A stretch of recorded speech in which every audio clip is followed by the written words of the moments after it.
pertama, Bapak Ibu, permasalahan jilbab yang lagi hangat. Apa tujuan mereka melarang jilbab? Tujuannya satu, ingin melihat bagaimana respon orang-orang yang Muslim. Itu yang pertama. Yang harus Bapak Ibu ingat adalah itu permainan. Untuk apa? Untuk melihat respon. Kalau banyak responnya berarti masih dianggap perlu perjuangan. Kalau tak banyak responnya berarti jalannya agak mulus sedikit. Sampai di sini paham Bapak Ibu? Yang kedua tujuannya adalah membuat orang-orang beriman ragu dengan keislaman.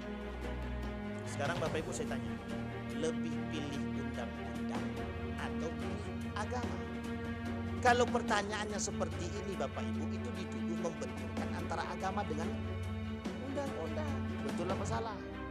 Sekarang begini Bapak Ibu, yang harus kita tinggikan itu, mohon maaf, ketika undang-undang bertentangan dengan nilai agama, kita ikut yang mana? Kita ikut yang mana? Saya tanya Bapak Ibu, harus jawab, harus berani jawab. Ketika undang-undang bertentangan dengan nilai agama, kira-kira kita ikut yang mana? Kita harus ikut agama. Agama tak mungkin bertentangan dengan akal. Agama itu pengennya ke perdamaian, kesejahteraan. Itu agama, tidak mungkin meleset Tuhan itu. Yang meleset itu akal manusia. Kalau bertentangan hukum adat dengan agama, yang diambil hukum agama. Kalau hukum adat yang kita ambil, kita sedang meremehkan agama. Bismillahirrahmanirrahim. Assalamualaikum warahmatullahi wabarakatuh.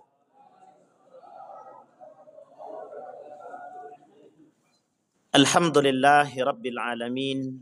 Alhamdulillahilladzi arsala rasulahu bil huda wa dinil haq liyudhhirahu 'ala ad-dini kullih wa kafa billahi syahida.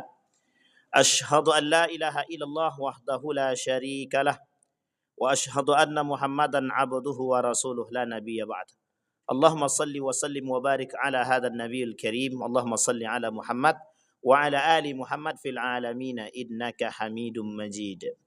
Ya ayuhan nasu taqu rabbakum alladhi khalaqakum min nafsin wahidah wa khalaqa minha zawjaha wa batha minhuma rijalan katsiran wa nisaa'a wattaqullaha alladhi tasaaluna bihi wal arham innallaha kana 'alaikum raqiba. Puji syukur kehadirat Allah dengan selalu mengucapkan alhamdulillahi rabbil alamin, bersalawat kepada Nabi dengan mengucapkan Allahumma salli ala Muhammad wa ala ali Muhammad fil alamina innaka Hamidum Majid. Bapak Ibu sekalian yang berbahagia, mudah-mudahan Allah selalu limpahkan rahmat dan karunia-Nya kepada kita. Allah limpahkan keberkahan, Allah jadikan kita orang-orang yang istiqamah, keluarga yang sakinah, mawaddah warahmah, anak-anak yang saleh dan salihah yang selalu dalam ketaatan kepada Allah. Amin ya rabbal alamin. Yang paling berat adalah ketika kita harus istiqamah. Karena melakukan kebaikan itu mudah, istiqamah kebaikan ini yang paling sulit. Mudah-mudahan Allah tanamkan keistiqamahan. Amin ya rabbal alamin. Baik Bapak Ibu sekalian yang berbahagia, di malam hari ini kita akan coba sedikit ngaji spesial. Kajian kita hari ini adalah teologi permisif murji'ah, atau ada kelompok yang disebut dengan murji'ah. Sebelum kita mengkaji murji'ah ini Bapak Ibu, saya ingin coba ajak Bapak Ibu untuk sedikit mengingat sejarah. Ini fakta sejarah. Dan ini perbincangan para ulama dari kalangan para ulama-ulama sejarah. Baik Ibnu Hisham At-Tabari dalam Tarikh At-Tabari, Ibnu Hisham dan lain sebagainya, Bidayah wa Nihayah, Ibnu Katsir dan lain sebagainya. Termasuk kajian-kajian sejarah seperti ini itu banyak diminati oleh kaum-kaum orientalis. Kenapa kaum orientalis menginginkan sejarah ini? Karena salah satu cara untuk memperbudak dunia adalah sejarah. Karena salah satu cara untuk menghancurkan satu peradaban melalui sejarah. Jadi pembutaan terhadap sejarah itu adalah jalan atau pembuka daripada kehancuran satu peradaban. Jadi sejarah itu jendela peradaban, itu betul. Sejarah adalah jendela peradaban. Jadi kalau orang pengen tahu peradaban itu baca sejarah. Harus tahu sejarah. Kalau tak tahu sejarah habis. Kalau dia tak tahu sejarah, mesti dia tidak tahu peradaban itu. Tidak akan mengenal secara lebih dalam. Murji'ah Bapak Ibu sekalian yang berbahagia berasal dari kalimat irja. Irja. Ini yang ingin kita angkat hari ini. Murji'ah itu adalah satu kelompok menyimpang pada masa Ali bin Abi Thalib. Jadi Bapak Ibu, kenapa saya tertarik mengkaji Murji'ah itu malam ini? Karena beberapa hari yang lalu saya mendapatkan, kalau bahasa lainnya, wejangan dari guru saya. Kata guru saya begini, hati-hati, yang bermunculan hari ini adalah teologi permisif Murji'ah. Saya artikan dulu permisif itu apa. Permisif itu dalam bahasa Indonesia artinya menggampangkan, meremehkan. Jadi peremehan, penggampangan, itu artinya permisif. Teologi itu keyakinan. Jadi keyakinan yang diremehkan, yang direndahkan, yang dikucilkan dan dianggap biasa. Kemudian Murji'ah. Apa teologi Murji'ah itu yang diremehkan dan yang direndahkan? Salah satu teologi Murji'ah itu kelak yang akan kita bahas adalah permasalahan dosa besar dan beberapa permasalahan yang lain. Dia tidak banyak, cuma ada beberapa poin saja. Baik, sekarang kita kaji secara sejarah dulu. Apa itu Murji'ah? Murji'ah itu kelompok yang muncul pada masa Ali bin Abi Thalib ketika terjadi perang antara Ali dan Muawiyah dalam perang Siffin. Masih ingat ya Bapak Ibu? Ini sudah kita ulang. Kita mengulang pelajaran kita yang dulu. Sejarah perang Siffin itu antara Ali dan Muawiyah. Muncul dua kelompok sekaligus dan kedua-dua kelompok ini sesat dan menyimpang. Kelompok pertama disebut dengan Khawarij. Kelompok kedua yang cinta muhibbin li Ali bin Abi Thalib disebut dengan Syiah. Sampai di sini sudah paham ya Bapak. Di antara kedua ini, Syiah dengan Khawarij itu berantem. Tidak akur. Tidak akur. Di tengah-tengah ketidakakuran tersebut ditambah dengan kasusnya Ali bin Abi Thalib dengan Muawiyah, pada kasus yang lain tahkim, arbitrase, muncul kelompok yang ingin menjadi penengah di antara kedua tersebut, yang disebut atau yang dikenal dengan irja atau Murji'ah. Jadi tiga kelompok sekaligus muncul pada masa waktu yang bersamaan. Yang pertama Khawarij, yang kedua Murji'ah, yang ketiga Syiah. Sekarang saya tanya Bapak Ibu, Syiah di Indonesia banyak? Banyak. Khawarij banyak? Di masjid ini itu kajiannya neo Khawarij sudah. Syiah reinkarnasi atau neo Syiah sudah. Hari ini kita bahas neo Murji'ah. Ketiga-tiganya dalam waktu yang bersamaan. Dan Bapak Ibu sekalian yang berbahagia, ketiga-tiga ini itu punya model terstruktur dan tersistem. Dan mengakar dari awal sampai saat ini. Mengakar. Ini yang ingin saya coba angkat Bapak Ibu. Kembali kepada masalah Murji'ah tadi. Murji'ah tadi, itu kelompok itu yang pengen menengahkan perpecahan antara Khawarij dengan Syiah. Khawarij dia mengaku bahwa apa yang dia aku? Tidak ada hukum selain berhukum kepada Allah. Luar itu tak boleh. Jadi yang berhukum selain daripada Allah, salah, kafir. Ali kafir, Muawiyah kafir, Aisyah kafir, sahabat Nabi Zubair ibn Awam kafir, Sa'ad bin Abi Waqqas kafir. Pokoknya kafir semua bagi dia. Nah, tapi tenang Ibu ya. Ini konsep yang terbangun dari mereka takfiri, mengkafirkan. Syiah lain cerita. Syiah punya satu konsep yang berbahaya, satu metode, satu pemahaman yang sangat berbahaya. Apa itu? Taqiyah. Pemahaman dia terhadap Imam 12, politik dia, pendidikan dia, nikah, mut'ah, fikih dan lain sebagainya, termasuk filsafat dia, itu semuanya bisa dia kemukakan di tengah masyarakat dengan bahasa yang lebih santuy dan lebih halus. Konsep ini disebut dengan taqiyah. Dia salah di belakang, di depan tak akan salah. Artinya apa? Dia banyak pembenaran. Taqiyah namanya. Tapi kalau Murji'ah tidak. Murji'ah itu mencari ketenangan, mencari aman.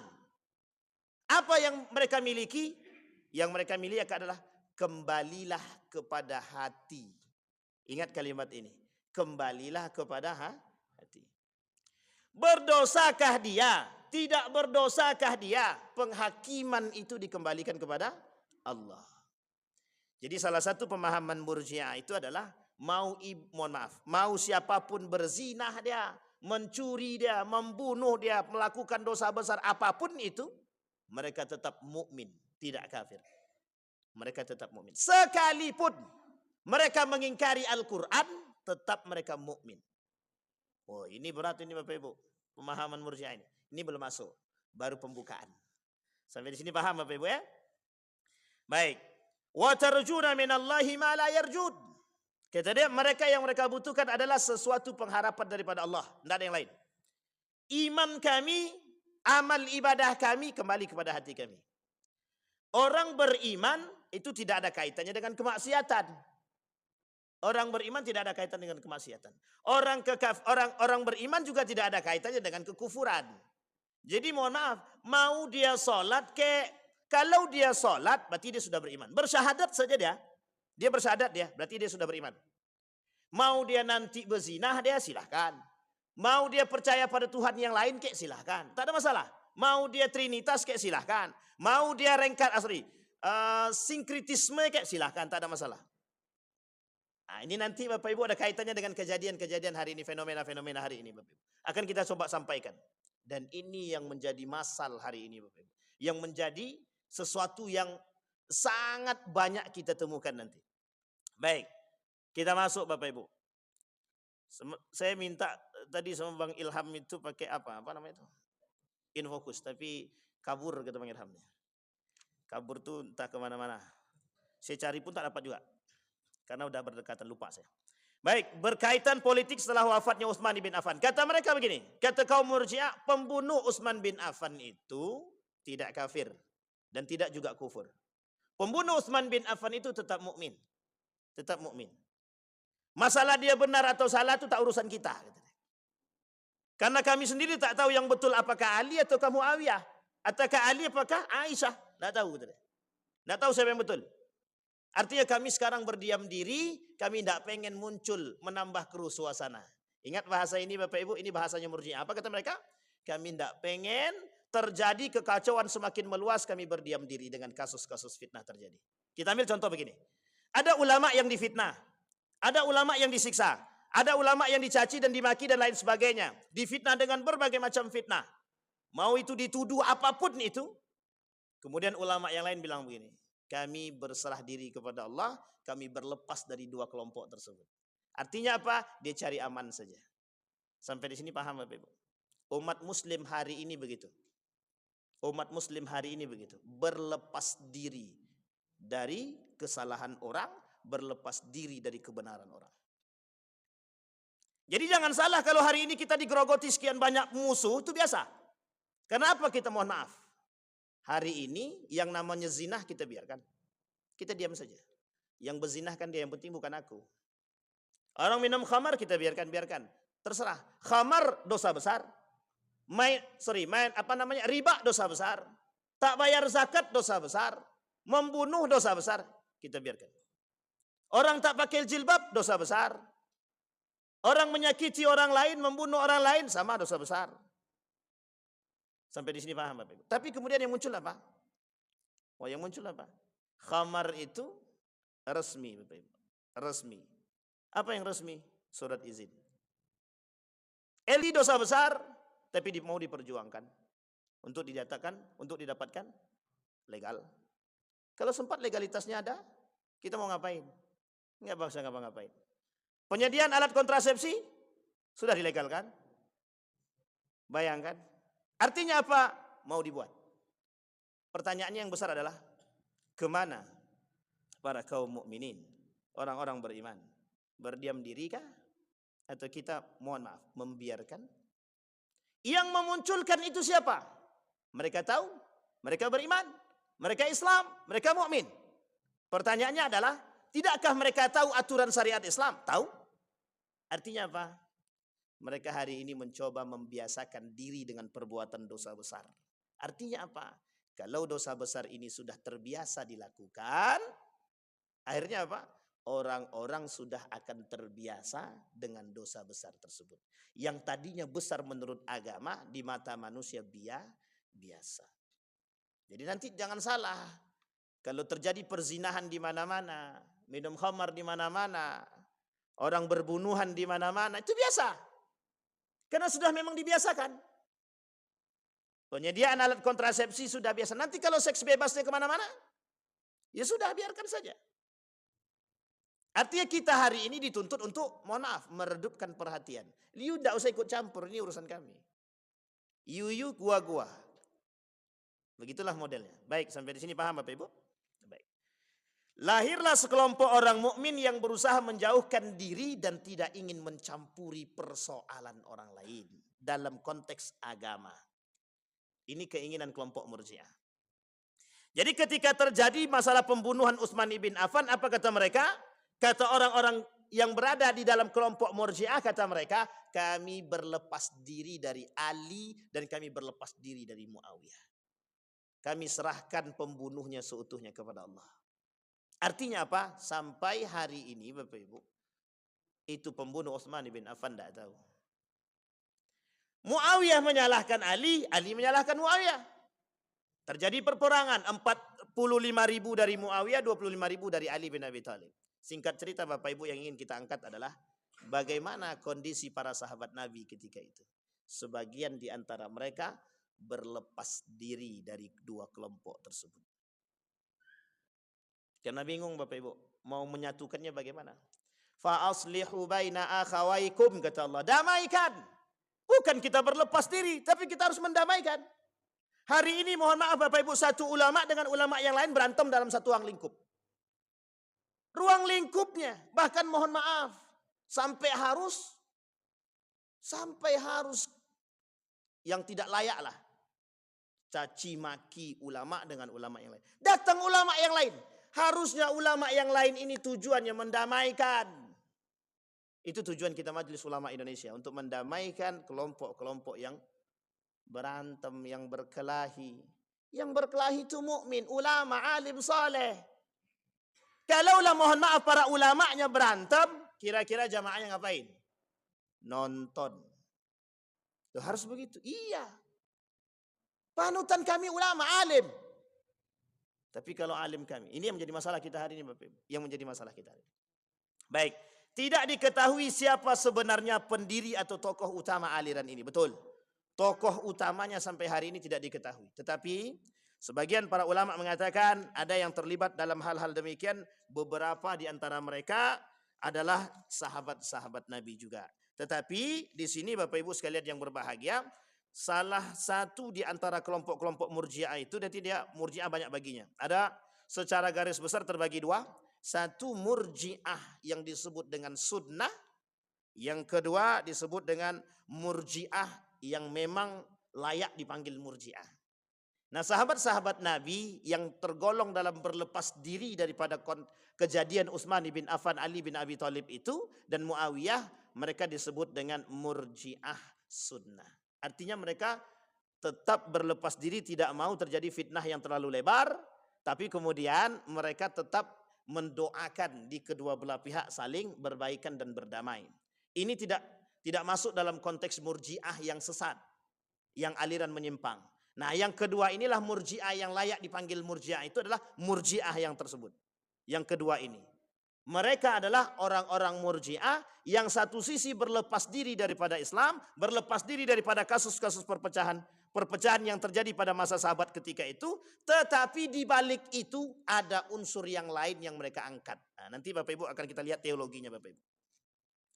Baik, perkataan Murji'ah memberikan pengertian menangguhkan hukuman perbuatan seseorang sampai di hadapan Tuhan. Ini yang tadi saya sampaikan, kalau ada pelaku dosa besar kita tak boleh menghakimi dia kafir atau kufur. Misal. Ada orang musyrik, orang dia menyembah selain daripada Allah. Dia muslim, dia Islam, tapi dia tak menyembah selain daripada Allah. Dia menyembah juga selain daripada Allah. Dia dua yang disembah. Itu harusnya musyrik. Itu bisa dihukumi kufur. Tapi kata kaum Murji'ah tidak. Itu tetap beriman. Yang penting dia bersyahadat. Asyhadu an la ilaha illallah wa asyhadu anna Muhammadar Rasulullah. Mau batal ke syahadat dia atau tidak, tetap dia masih beriman. Asal sudah bersyahadat. Nah, ini agak berat nih Bapak Ibu. Nanti kita coba lihat Bapak Ibu. Memberikan pengharapan bagi orang yang melakukan dosa besar tidak dihukumi kafir. Masih mempunyai harapan pengampunan. Betul. Ini kalau pengharapan pengampunan itu semua Pak. Syiah juga begitu. Asal bertobat saja mereka, kemudian kembali kepada jalan yang lurus, aman, tak ada masalah. Tetapi yang menjadi masalah adalah ketika mereka melakukan dosa besar, dianggap hal yang biasa. Hal-hal yang melatar belakangi kehadiran Murji'ah, pertentangan antara orang-orang Syiah dan Khawarij sudah kita sampaikan. Baik. Pokok-pokok ajaran. Nah, ini dia Bapak Ibu. Pokok-pokok ajaran aliran Murji'ah. Iman hanya pengakuan dalam hati. Jadi mohon maaf Bapak Ibu, ini kasusnya langsung saya tembak aja. Kalau ada orang mengucapkan selamat Natal, itu tak ada masalah. Ketika Murji'ah tak ada masalah. Yang penting hati dia bersyahadat. Ini Bapak Ibu yang melatar belakangi kenapa mereka menolak fatwa Majelis Ulama Indonesia tentang pengharaman itu. Kira-kira Murji'ah baru apa tidak? Tapi bahaya pula nanti dikiranya mengatakan mereka Murji'ah pula. Tapi begitu Bapak Ibu. Alasannya cuma satu, yang penting hati kami. Hati kami tidak beriman kepada mereka. Hati kami beriman kepada Allah. Lisan kami saja. Ini bahaya Pak Ibu. Bahaya, sangat berbahaya. Kemarin kita sudah berbahaya dengan Khawarij. Kita kemudian sudah berbahaya dengan Syiah. Berbahaya dengan kaum munafik. Semua itu munafik juga itu. Tapi sekarang muncul. Namanya Murji'ah. Sama Pak. Sama-sama berbahayanya. Ketiga kelompok ini itu mengakar. Pola pikir mereka mengakar. Gaya berpikir mereka mengakar dan merusak. Sangat merusak. Kata guru saya pertanyaannya begini. Kemana mereka, akal mereka, iman mereka yang berani mengatakan bahwa pelarangan jilbab bagi orang-orang, kata dia. Mereka sudah menjadikan orang-orang dengan bahasa mereka itu meminta orang-orang mengamini apa yang mereka buat. Ingin apa? Ingin tampak bagus, ingin tampak benar, ingin tampak menjadi seorang pahlawan, nasionalis, tapi ternyata menghancurkan nilai-nilai agama. Oh sudah minta maaf, betul, tak ada masalah. Permaafannya diterima. Masalahnya adalah setelah itu Bapak Ibu. Pola pikir masyarakat sudah dirusak dengan gaya berpikir mereka. Ketika orang menganggap jilbab hal biasa, mohon maaf Bapak Ibu, orang nanti sudah akan mulai terbiasa tidak berjilbab kembali. Hari ini orang sudah berjilbab mulai. Malu orang keluar rumah tanpa jilbab hari ini. Tapi ketika muncul hal demikian, apa yang terjadi? Kenapa mereka melarang jilbab? Apa masalahnya? Tidakkah ada orang-orang di situ yang mengerti tentang agama? Mereka semua mengerti agama Bapak. Baik Bapak. Hukum segala perbuatan manusia ditangguhkan sampai hari akhir kelak. Orang-orang yang berbuat dosa besar tidak dihukumi kafir tapi masih mukmin selama ia mengakui dua kalimat syahadat. Baik, konsekuensi ajaran tersebut melahirkan pendapat-pendapat. Satu, keimanan merupakan pokok ajaran, sedangkan amal suatu hal yang nomor dua. Jadi amal ibadah itu nomor dua. Yang penting dulu apa? Iman. Jadi setelah itu terserah. Yang penting iman dalam hati. Setelah itu Bapak Ibu mohon maaf, mereka mengatakan nak buat maksiat buatlah, nak berzina berzinalah, pokoknya tak ada masalah. Bagi mereka tidak ada masalah. Pokoknya nanti hukumnya ditangguhkan di hari kiamat. Biarlah Allah yang menghakimi. Sama Pak. Nanti kalau ada pencuri di rumah kita, biarkan sajalah Allah yang menghakimi dia. Sampai di sini paham ya Bapak Ibu. Ini berat ini Bapak Ibu. Ini kaitannya mohon maaf, ini kaitannya dengan cuci otak nih Bapak Ibu. Ini kaitannya dengan cuci otak. Nanti kita sampaikan. Memberi ruang lingkup yang lebih luas pada umat Islam, ajaran ini mengaburkan identitas keimanan seseorang. Padahal agama merupakan misi untuk membina kepribadian seseorang. Jelas Bapak Ibu? Jelas. Orang yang berbuat dosa besar masih tetap mempunyai harapan memperoleh rahmat. Ia masih mukmin dan tidak kafir. Dia masih mukmin dan tidak kafir. Hal ini berarti suatu sikap yang lunak terhadap para maksiat dan akan berakibat berkembangnya masyarakat serba bebas dari ikatan nilai dan norma. Artinya hari ini Bapak Ibu, yang mengikat itu bukan nilai agama, tapi yang mengikat itu undang-undang. Sampai sini paham Bapak Ibu? Menurut Harut Nasution, menunda hukuman atas Ali, Muawiyah, Amr bin As dan Abu Musa al-Ash'ari yang terlibat dalam tahkim dan menyerahkan kepada Allah di hari kiamat, kelompok Murji'ah. Menyerahkan keputusan kepada Allah atas orang muslim yang berdosa besar. Meletakkan pentingnya iman daripada amal. Jadi amal soleh itu tak baik. Penting iman saja. Pasti masuk surga. Orang yang mati tanpa beramal soleh tetap masuk surga. Bagi Murji'ah. Memberikan pengharapan kepada muslim yang berdosa besar untuk memperoleh ampunan Allah. Metode berfikir dalam aliran Murji'ah. Sikap netral. Paham netral. Yakni memilih bersikap diam dan menahan diri agar tidak mencampuri fitnah yang menimbulkan kehancuran umat Islam. Mereka menyerahkan persoalan itu seutuhnya kepada Allah. Menunda masalah siksaan seseorang di tangan Tuhan. Yakni jika Tuhan mau memaafkan, alhamdulillah. Kalau Tuhan tidak memaafkan, ya sudah. Sampai di sini paham ya? Dia akan langsung masuk surga. Jika sebaliknya, maka akan disiksa sesuai dengan dosanya. Nah, ini Bapak Ibu. Tokoh-tokoh aliran dalam Murji'ah. Pemimpin utama mazhab Murji'ah ialah Hasan bin Bilal Al-Muzni. Meskipun masih dalam perdebatan para ulama. Abu Salat As-Samman dan Dirar ibn Umar. Pada masa Bani Umayyah telah muncul sebuah syair yang terkenal tentang i'tikad dan keyakinan Murji'ah yang diubah oleh Tsabitil Qatnah. Dari segi politik, Murji'ah sangat menguntungkan pada masa kekhalifahan Bani Umayyah. Dogma mereka dapat mencegah pemberontakan terhadap pemerintah. Saya ulangi Bapak Ibu, ini penting. Murji'ah sangat menguntungkan pada khalifah semasa Bani Umayyah. Karena masa Bani Umayyah itu mulai bermunculan Bapak Ibu, orang-orang yang cinta kekuasaan, cinta jabatan, nepotisme baru muncul. Kita urai.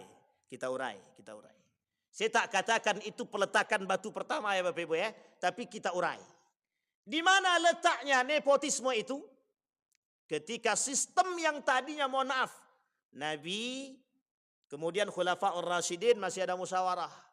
Masa Muawiyah hilang musyawarah, musyawarah itu lenyap, sistem khilafah lenyap, muncul sistem apa? Dinasti kekerajaan. Kira-kira kalau sistemnya dinasti itu kira-kira turun-temurun atau ganti? Turun-temurun. Akhirnya siapa yang melakukan demikian? Muawiyah. Yang kemudian mohon maaf, mereka mengingkari janji yang harusnya ketika Hasan meninggal, kemudian masa jabatan Muawiyah selesai, harus dikembalikan kepada Dewan Syura atau dalam konteks musyawarah. Tapi kemudian apa yang dilakukan oleh Muawiyah bin Abi Sufyan? Dia angkat anaknya Yazid bin Muawiyah untuk jadi pemimpin.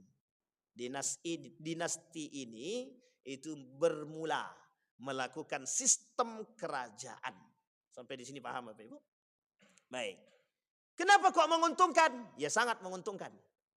Kaum Murji'ah ketika itu, mohon maaf, mereka masuk ke dalam kelompok-kelompok tersebut, pemerintahan. Hari ini begitu Bapak Ibu. Hari ini begitu. Orang-orang yang mohon maaf acuh dengan agama, tapi mereka mencari keuntungan dari agama. Mereka jual agama sebagai mohon maaf tameng diri mereka. Ketika mereka masuk ke dalam aturan pemerintahan, bisakah gigi mereka berbicara? Pertanyaannya adalah, bisakah mereka mengharamkan khamar? Bisakah mereka mengharamkan riba? Bisakah mereka mengharamkan nikah beda agama? Bisakah mereka mengharamkan child free? Bisakah mereka mengharamkan pelarangan jilbab? Bisakah mereka mengharamkan perzinahan? Bisakah mereka mengatakan orang-orang yang tidak membayar zakat bisa keluar iman, batal syahadat? Tidak bisa Pak. Tidak bisa. Bisakah mereka mengatakan suap itu haram? Tidak bisa. Sulit Pak. Sulit. Karena apa? Pemahaman kaum Murji'ah cuma satu. Orang yang melakukan dosa besar itu ditangguhkan di hari kiamat kepada Allah. Jadi apa? Mau selaras antara iman dengan perbuatan atau tidak itu tak urusan. Mau yang penting aku sholat. Yang penting aku iman. Yang penting aku syahadat. Mau nanti mereka umat muslim mau ada yang berzinah dia, mencuri dia, mau suap dia, mau korupsi dia, silahkan. Tak ada masalah. Sampai di sini paham Bapak Ibu. Makanya mohon maaf Bapak Ibu.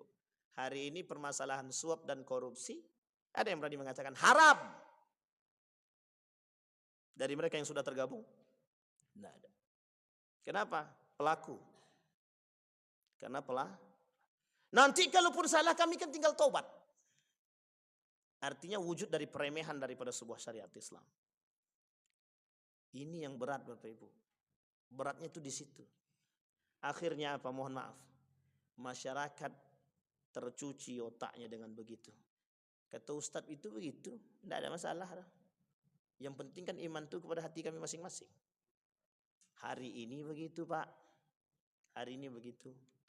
Kami mengucapkan selamat Natal itu cuma di lisan Ustaz. Di hati kami tidak. Hati kami tetap beriman kepada Allah. Na'udzubillahi min dzalik. Kita usut satu-satu. Mengapa jilbab dilarang?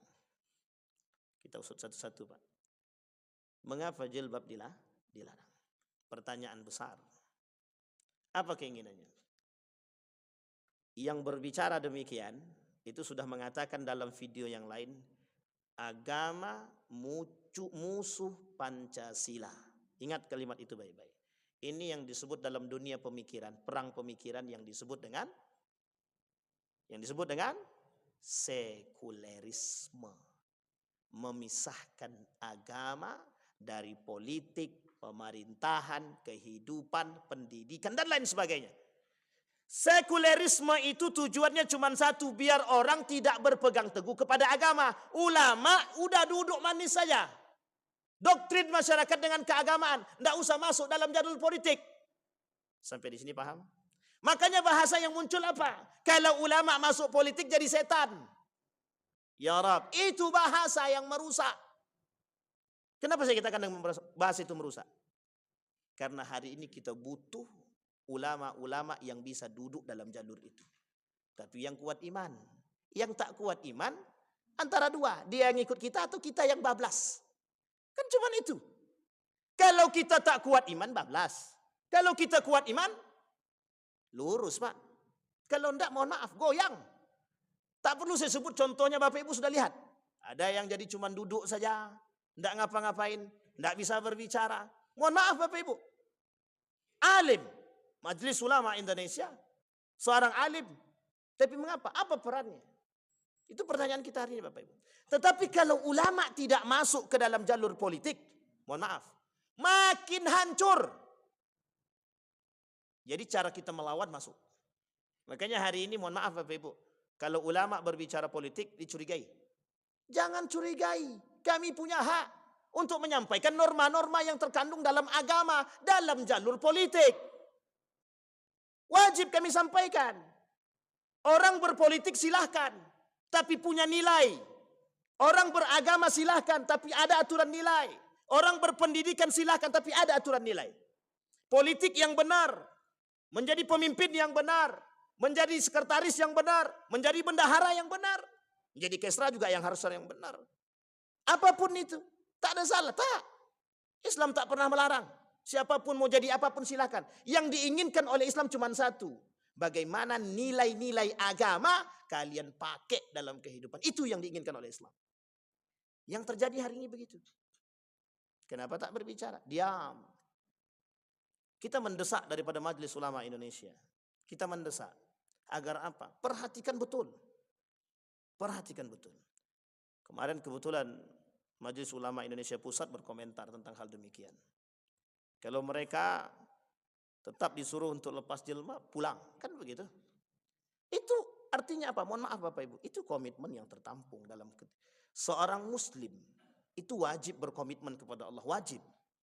Apa komitmen kita? Kita ini Bapak Ibu mukallaf. Dibebani dengan syariat. Kita ini Islam. Mau kita bersyahadat berarti kita masuk ke dalam Islam. Kalau sudah kita bersyahadat, sudah masuk dalam Islam, mau tidak mau aturan itu terbebani kepada kita, kecuali tak punya akal. Kalau kita tak mau terbebani, jangan masuk Islam, keluar. Kan tak mungkin pula kita suruh dia keluar. Sampai di sini paham Bapak Ibu? Begitu Bapak Ibu. Aturan mainnya begitu. Kita masuk ke dalam, mohon maaf, kita jadi PNS saja, kita harus siap dengan aturan. Apalagi masuk agama. Lu kita kok tak siap dengan aturan agama tuh gimana? Agama kata jilbab ini syariat. Agama kata bermain dengan riba itu haram. Tapi mohon maaf, kita tak mau bermain. Kita tak mau tahu. Riba jalan terus. Tidak pakai jilbab, celana pendek. Sampai di sini paham Bapak Ibu? Baik. Perpecahan dan perbedaan pendapat. Murji'ah yang moderat antara lain Hasan ibn Muhammad ibn Ali ibn Abi Talib. Antara lain berpendapat walau bagaimanapun besar dosanya, kemungkinan pengampunan Tuhan masih ada, betul. Sekalipun orang-orang itu melakukan dosa besar Bapak Ibu, tetap kalau dia bertobat kepada Allah, mesti Allah ampunkan. Ini yang disebut dengan murji'ah sunnah tadi.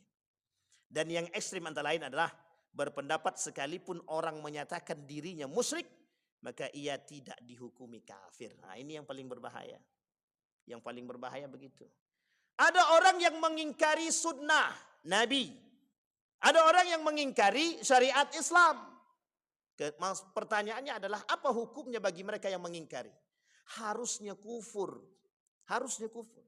Orang yang mengingkari ayat Al-Quran hukumnya apa? Kufur. Kita pernah katakan di masjid ini Bapak Ibu. Cerita di dalam Al-Quran itu benar apa salah? Kalau begitu kan aman semua, pasti jawabannya benar. Tapi kira-kira kalau jawabannya cerita di dalam Al-Quran itu bukan masalah benar atau salahnya, yang penting bagaimana mengambil hikmahnya. Betul apa salah? Ragu balik kan? Cerita di dalam Al-Quran bukan permasalahan betul atau salahnya. Tapi bagaimana cara kita memetik hikmahnya. Betul apa salah? Salah Pak. Kalau begitu mesti ragu orang. Tapi kalau kita katakan benar atau salah cerita dalam Al-Quran, mesti jawabannya semuanya betul. Bahasa yang dipakai oleh mereka adalah yang nomor 2. Bukan permasalahan benar cerita di dalam Al-Quran, tapi bagaimana cara kita mengambil hikmah di dalam Al-Quran. Itu bahasa sesat. Tapi bahasanya halus. Begitu cara mereka untuk mengingkari ayat-ayat Al-Quran. Kalau mereka katakan cerita dalam Al-Quran salah, frontal betul mereka menolak Al-Quran. Tapi kalau bahasa yang dengan yang tadi, halus apa tak halus? Kita pun tertipu. Iya juga ya. Gitu. Maling kundang, ada enggak peninggalannya? Bapak Ibu, ada enggak peninggalan maling kundang? Tangkuban perahu, ada tak peninggalannya? Dongeng itu saja bisa mereka percaya. Itu dongeng. Pertanyaannya adalah Nabi Adam ada enggak peninggalannya? Ada Pak, di Jeddah itu sepeda besar. Itu bukan, itu replika. Ada Pak, ada apa namanya itu, panci besar kata dia. Sebesar itulah yang umat zaman dulu. Itu replika. Enggak ada peninggalannya. Tapi bagaimana? Berarti kita kan enggak bisa percaya dong dengan cerita mereka. Ya Rab, rusak kita Pak. Cerita di dalam Al-Quran tentang para anbiya, itu enggak bisa kita cari dengan akal Pak. Enggak semuanya bisa kita terima dengan akal. Karena kita tak sampai menempuh pada masa Adam, pada masa Ibrahim dan lain sebagainya ke atas itu. Itu sulit untuk kita. Nabi Syed, apa kita tahu? Tahu pun tidak. Cerita Nabi Syed aja kita tak tahu kadang-kadang. Dan saya yakin tidak semua kita tahu tentang cerita Nabi Syed. Artinya apa Bapak Ibu sekalian yang berbahagia? Cara mereka merusak pola pikir kita begitu Bapak Ibu. Hari ini kita dibuat begitu. Dibuat linglung. Maka muncul kelompok ketika itu yang disebut dengan syakkak namanya. Syakkak. Artinya apa? Kelompok yang ragu-ragu dengan nilai agama. Nah, coba bayangkan. Yang diinginkan oleh mereka itu. Kelompok Yahudi pengennya kita ini ragu dengan agama Islam. Kelompok Nasrani, mohon maaf, yang misionaris pengennya kita itu ragu dengan agama Islam. Balik ke agama dia. Kurang juga Pak. Tapi pertanyaannya adalah masih juga kita berantem juga lagi. Ulamanya berantem, sudah masyarakatnya dalam keadaan genting. Ulamanya masih bisa berantem dia sama dia. Na'udzubillahi min dzalik ya Rab. Terakhir Bapak Ibu. Terakhir poin PowerPoint-nya maksud saya. Yang lainnya belum selesai, ini baru PowerPoint-nya. Maka Bapak Ibu kata Syarastani membagi kelompok Murji'ah itu kepada 4. Yang pertama ada yang disebut dengan Murji'ah Khawarij. Yang kedua Murji'ah Qadariyah. Yang ketiga Murji'ah Jabariyah. Yang keempat Murji'ah Sunni. Artinya yang sunnah tadi. 3 di atasnya Bapak Ibu dianggap sesat oleh para ulama, dianggap menyimpang. Yang terakhir yang Sunni itu tidak dianggap menyimpang. Khawarij kita tahu Bapak Ibu bagaimana yang diambil dari Khawarij itu bukan apanya, bukan cara ibadahnya, tapi yang diambil dari Khawarij gaya berfikirnya.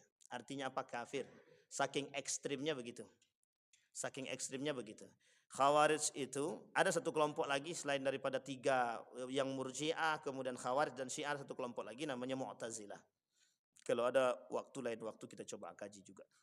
Karena Mu'tazilah itu juga lebih tidak juga sama-sama berbahaya juga daripada Murji'ah.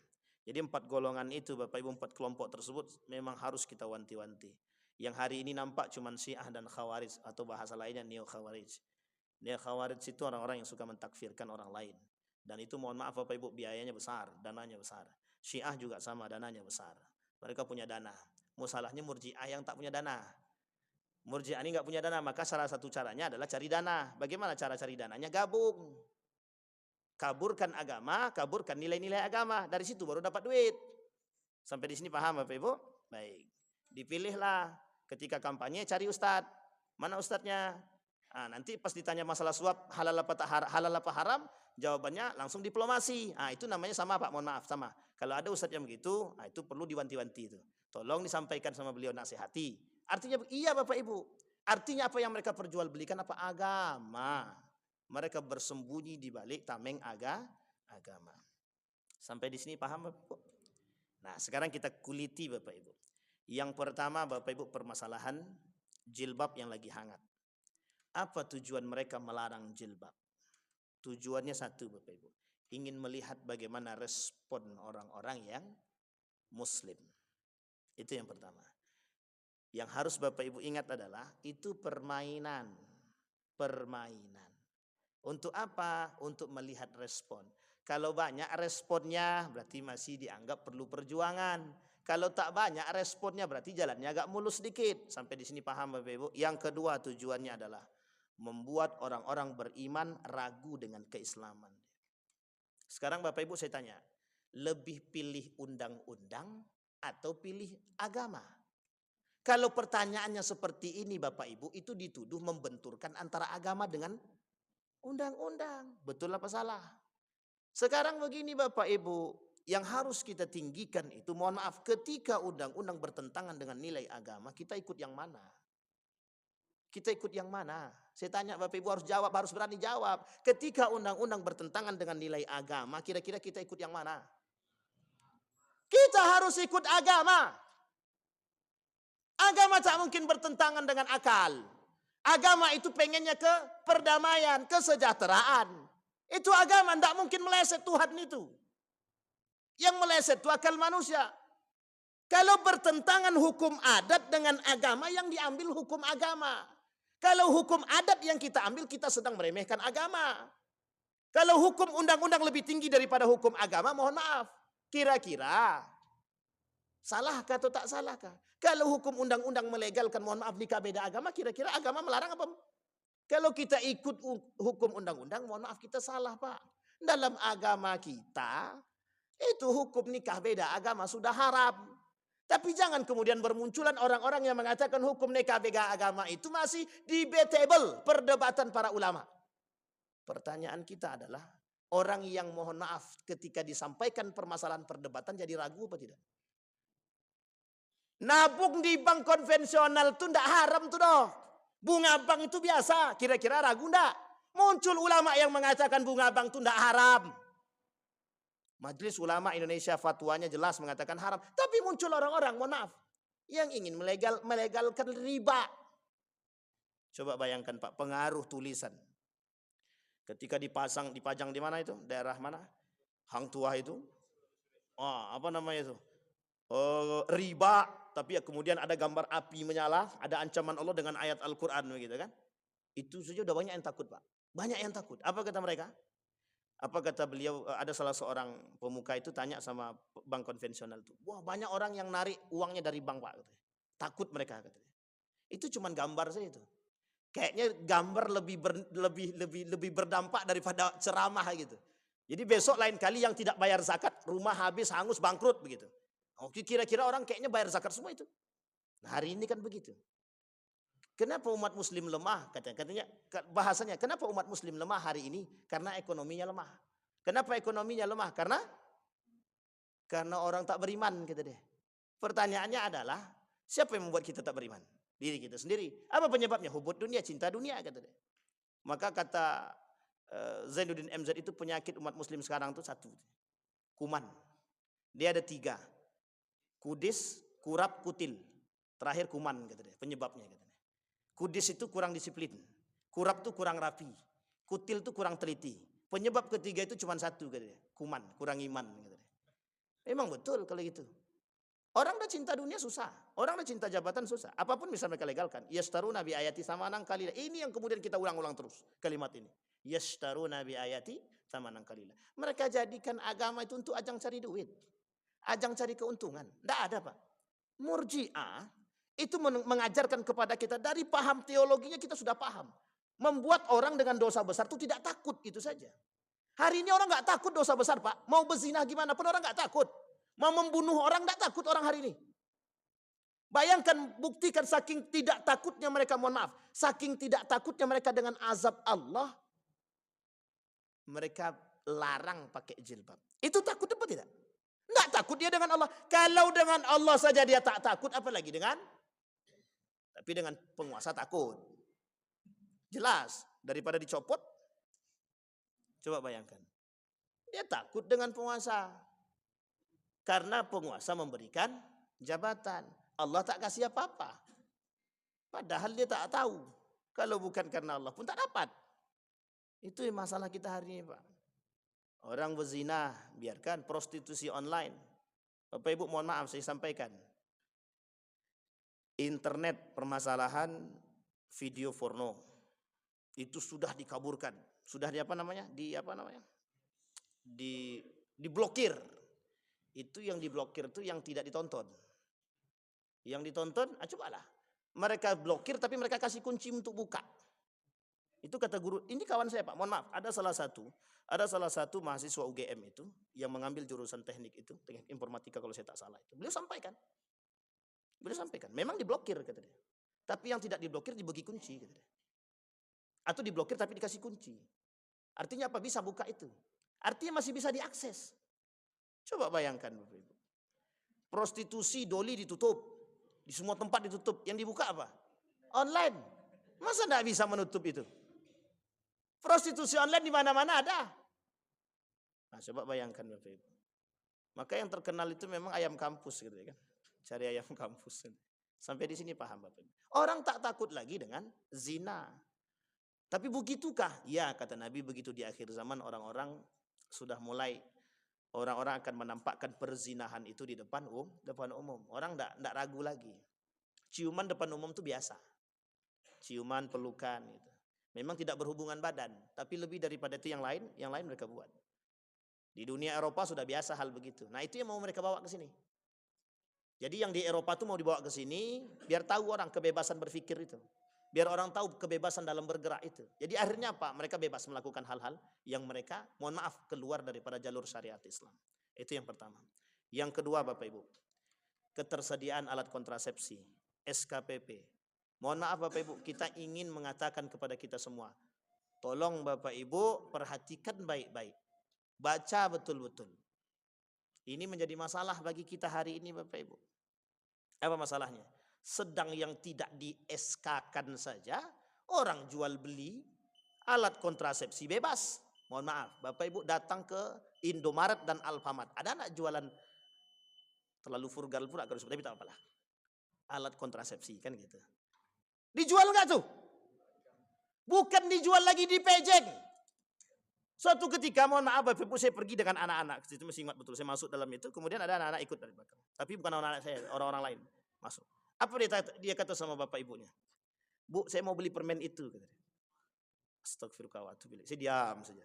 Malu nak jawab. Tapi kemudian orang tuanya paham, itu bukan permen nak, kata dia. Cuma tak dilanjutkan. Jangan lagi cari yang permen yang lain aja, kata bapak ibu. Coba bayangkan bapak ibu. Itu ya Allah ya Rabbi. Saya sudah katakan bapak ibu. Ini tolong kalau memang abang takut dipotong bang. Ini jujur aja. Saya merasakan itu bapak ibu. Ketika kami di Yogyakarta, itu sudah ada promosi kondom itu Bapak Ibu. Sudah ada di kampus-kampus. Itu sudah ada. Mereka sudah ada itu, sudah lakukan itu. Apa bahasanya kalau turun ke kampus-kampus itu apa namanya? Sosialisasi. Sudah mereka lakukan sosialisasi. Sex education itu, edukasi pendidikan seks itu mau mereka buat itu sudah lama. Baru sekarang saja bermunculan. Itu sudah dari tahun 2015, 16, 17. Banyak yang protes. Dan pendidikan seks itu mau mereka buat di kelas berapa? SMP, SMA. Bapak Ibu boleh cek anak-anak kedokteran. Coba tanya baik-baik. Bagaimana beratnya menahan hawa nafsu itu ketika, mohon maaf, pelajarannya tentang reproduksi. Berat Bapak Ibu. Kalau tak kuat iman goyang. Pulang dari situ dicarinya. Dibuatnya Bapak Ibu. Na'udzubillahi min dzalik. Hati-hati Bapak Ibu. Sekarang tambah mohon maaf. Diberikan kebebasan melalui jalur itu. Artinya apa? Dulu gagal. Dulu mau dibuat satu aturan. Dalam, kalau saya tak salah, dalam peraturan pendidikan itu, yang disebut dengan zina itu, kalau mereka berhubungan badan tidak suka sama suka. Kalau suka sama suka itu tak zina, kata dia. Mak, saya bilang ini, ya Rab, itu nyata Pak, itu keluar di berita. Mohon maaf kalau saya tak salah masih pada masa Menteri Pendidikan itu. Kalau saya tak salah itu. Dan itu Bapak Ibu merusak kita. Coba bayangkan yang dirusak. Memang mereka tidak memerangi kita pakai senjata, tidak. Tapi yang mereka perang apa? Pola pikir kita Pak. Bapak-bapak yang tua-tua ini selamat Pak insya Allah. Kecuali yang mohon maaf. Yang pubernya ketiga. Agak sulit sedikit. Tapi kalau anak-anak sekarang Bapak Ibu. Generasi-generasi yang sekarang. Bayangkan beratnya yang harus mereka hadapi dengan kondisi sekarang ini. Mereka mempertaruhkan akidah dan keimanan mereka hanya karena mohon maaf kejadian fenomena-fenomena yang keluar daripada syariat Islam. Mereka harus mengokohkan akidah, mereka harus mengokohkan iman. Caranya bagaimana? Ajak terus Pak anak-anak itu ke masjid. Kalau tidak kita kecolongan. Ajak terus, ajarkan terus mereka agama. Kasih mereka aturan yang bisa mohon maaf mengikat. Agar apa? Agar mereka tak terjerumus Pak dalam pergaulan yang salah. Kata guru saya, dengan bermunculannya hal demikian, kata dia. Artinya itu merusak moral dan membebaskan seks. Dalam bahasa lain akan bermunculan seks bebas. Yang sekarang saja tidak bebas kita sulit memantau Pak. Saya pernah keluar subuh di bulan Ramadan tuh Pak, mau kajian kalau saya tak salah di Masjid Nurul Yakin itu. Keluar dari rumah habis makan sahur kan mau ke masjid tuh. Itu laki-laki perempuan boncengan saya yakin belum nikah itu.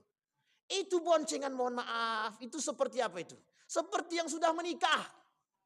Ya Allah ya Rabbi, nak ditegur takut, tak ditegur takut juga. Akhirnya kita tegur Pak. Kita tegur. Tegur dengan baik-baik. Ketika sudah dekat dengan masjid baru kita tegur. Saya bilang tak selayaknya kalian begitu. Baik-baik sajalah. Jawabannya awalnya mengeras. Apa kata dia? Ini kan urusan kami Pak. Kata dia. Anak muda berbicara dengan yang lebih tua begitu. Ini kan urusan kami. Kata dia. Bukan urusan Bapak. Memang lembut sih. Tapi sebenarnya gemetar juga badan dibuatnya. Paham maksud saya Bapak Ibu ya. Artinya begitu Bapak Ibu. Saya berharap kepada kita semua Bapak Ibu memperhatikan hal demikian. Murji'ah itu meremehkan dosa besar. Menangguhkan para pelakunya kepada Allah. Mohon maaf Bapak Ibu, secara tersirat, secara makna mungkin dianggap orang benar. Tapi itu salah Bapak Ibu, salah. Dosa besar itu bisa dihakimi kafir ataupun kufur pelakunya. Orang yang melakukan dosa besar kata Imam Al-Baihaqi bisa terjerumus dalam kekufuran. Terutama permasalahan syirik. Terutama masalah menduakan Tuhan. Terutama masalah dengan orang-orang yang mohon maaf tidak mengakui keberadaan Allah. Mereka tak percaya dengan rukun iman. Mereka tak percaya dengan rukun Islam. Tapi mereka bersyahadat. Na'udzubillahi min dzalik. Saya kira itu saja Bapak Ibu. Mudah-mudahan ada manfaatnya bagi kita semua. Mudah-mudahan dengan apa yang kita sampaikan ini kita bisa semakin cerah dan terang. Nanti kalau ada fenomena-fenomena yang lain tidak usah kaget. Dan itu sudah menjadi sebuah proyek. Sampai di sini paham Bapak Ibu? Saya kira itu saja, mudah-mudahan bermanfaat bagi kita semua. Fa'tabiru ya ulil absar la'allakum tuflihun. Assalamualaikum warahmatullahi wabarakatuh.